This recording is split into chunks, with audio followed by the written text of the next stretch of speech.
شركة جراند لوفت لتنظيم الفعاليات تنظم كأس دبي العالمي لسباقات الزاجل بالتعاون مع نادي دبي لسباقات الزاجل.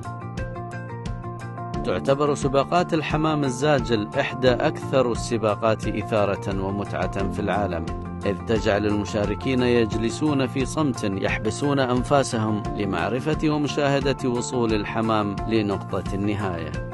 فهذا النوع من السباقات يتم تنظيمه في عدة دول: إسبانيا، البرتغال، سلوفاكيا، مصر، جنوب أفريقيا، المغرب، تايلاند، الصين، الولايات المتحدة الأمريكية، تحت إشراف الاتحاد الدولي للعبة.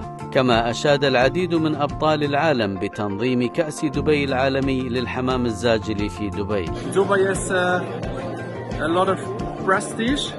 Dubai is a good, nice place to go. So I think it's very nice if we can introduce the European pigeon sport in Dubai. If Dubai can be the gathering for all pigeon fanciers from all the world in Dubai, that will be fantastic. It's a very good idea because people like to go these days to places like Dubai. Yeah. It's a touristic place. It should be a perfect idea. نقطة واحدة في دبي ممتاز بالمرة. بإذن الله يكون ناجح. تنظيم كأس دبي العالمي لسباقات الزاجل يعتبر إضافة لإنجازات دبي الذي سيشارك فيه العديد من الأبطال الحاصلين على التصنيف العالمي، كما سيتم رصد جوائز قيمة لهذا السباق.